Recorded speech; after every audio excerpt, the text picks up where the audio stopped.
بسم الله الرحمن الرحيم.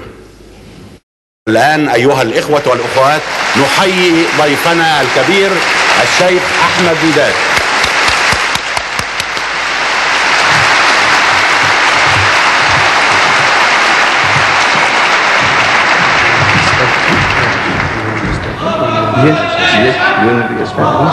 Yes, please.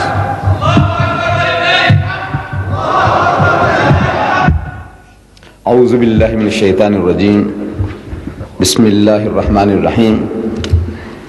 وقالوا لولا أنزل عليه آيات من ربه قل إنما الآيات عند الله وإنما أنا نذير مبين أولم يكفهم أنا أنزلنا عليك الكتاب يتلى عليهم إن في ذلك لرحمة وذكرى لقوم يؤمنون صدق الله العظيم. Mr. Chairman and my dear brothers and sisters, the subject is Al-Quran, a miracle of miracles. I have read to you a verse from the Holy Quran. As we proceed, I will explain the verse and what Allah Bari Ta'ala says about this subject of miracles. But let me explain to you what a miracle is. What is a miracle? A mu'jiza. A miracle is an impossibility, something beyond human endeavor, human effort. For example, one of us, while this meeting is carrying on, he falls unconscious and he expires. A doctor is called up and the doctor certifies that the person is dead. Another doctor is brought forward to give his opinion and he also certifies that the man is dead. Take the body away, prepare for burial. But there comes along a man of God, sees this dead person, dead body, and he says, he commands, Kum bi-iznillah, wake up, get up in the name of Allah, and the person gets up, alive and well. We say it's a miracle because it was an impossibility certified by two doctors and yet the person has come back to life. Miracle. But suppose the man was dead for 3 days, put in a mortuary, in a morgue, and after 3 days somebody comes along, the man is gone as hard as rock, and he shouts at the corpse, Kum bi-iznillah, arise in the name of Allah, and the man comes back from the dead, from the mortuary, from the morgue.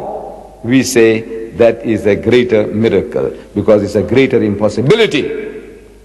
But after the person is dead and buried, his bones have rotted in the grave, and somebody cries, Kum bi-iznillah, and the person gets out of the grave, alive, breathing, well, we say that is still a greater miracle. So greater the impossibility, the greater the miracle. I hope this definition, is simple enough for everybody to grasp. Now in that sense, the Quran is a miracle of eloquence. In the first instance, you see, nations before Islam were sent prophets. And mankind had a tendency to demand proof by some supernatural acts. Hazrat Musa alayhi salam, the holy prophet Moses, he was given a type of miracle which was akin to magic. He was among the magicians in Egypt. So he had to contend with these magicians, and Allah gave him a miracle to confound these magicians. Fir'aun, thinking that Musa alayhi salam was another magician, he brought forth his own magicians to play the part. And the magicians, the Egyptian magicians, they had little magic sticks, magic wands, and they threw them on the ground. And all these little sticks became little snakes, serpents. Allah Bari Ta'ala had already given Hazrat Musa alayhi salam an experience with his rod on the mount. Now he knew what he was to do. So he threw his rod, and the rod turned into a serpent. And this serpent swallowed up all the little snakes of the Egyptians. And Hazrat Musa alayhi salam picked up the serpent and it turned back once more into a rod. And the Egyptian magicians, they realized that this is no magic. This is not hypnotism. This is not mesmerism. Because to hypnotize a person, you cast a spell. You make the person to see what is really not there. It's an illusion is created. The sticks, you can make it appear like snakes by casting a spell. But here, all the little sticks had vanished. To demesmerize, it would have been to make the snakes to appear as sticks. No. But these sticks had vanished into the serpent, and the serpent was a rod, and the rod was no thicker than what it was before. A greater miracle. And the Egyptian magicians, they confessed that this is no magic. This is something beyond. It was a miracle, a real miracle, not magic.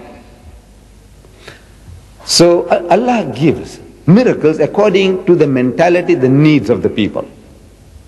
People with magical minds, they were confounded with magic, superior magic, real magic. Hazrat Isa alayhi salam, Jesus Christ, when he appears on the scene, he comes among a people who were steeped in Greek medicine. They were performing wonders with medicine. So Allah gives him healing powers, healing those born blind. A person who goes blind by shock or by some damage, infection, is quite a different thing from one who is born blind. And Allah Ta'ala gave him those powers of healing those who were born blind and the lepers, and he gave life back to the dead, revived the dead, bi-iznillah. Type of miracle to convince the people. Our Nabi Kareem sallallahu alaihi wasallam, he comes among a people who were boasting about their language. The language was the boast. Their eloquence, their poetry. They said, we are an eloquent people. We are the Arabs. And the rest of the world is ajam, dumb compared to us. They boasted.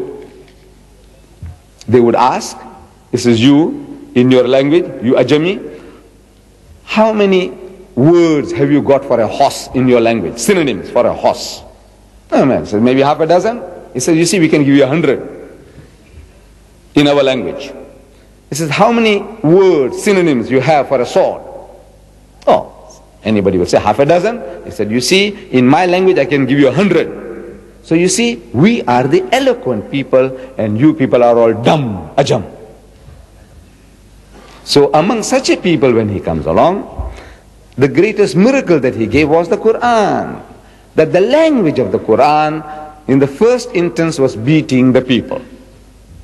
And they realized, people with sense, that this is not poetry, this is not prose, this is something beyond our understanding, and people accepted the faith. But let me tell you what a non-Muslims, they have to say about the Quran and its eloquence. A.J. Arbery, an Englishman, who translated the Holy Quran into English, in his preface he says, whenever I hear the Quran chanted, he's a foreigner. He had just learned Arabic. Arabic is not his mother tongue. And he says, whenever I hear the Quran chanted, meaning beautifully recited,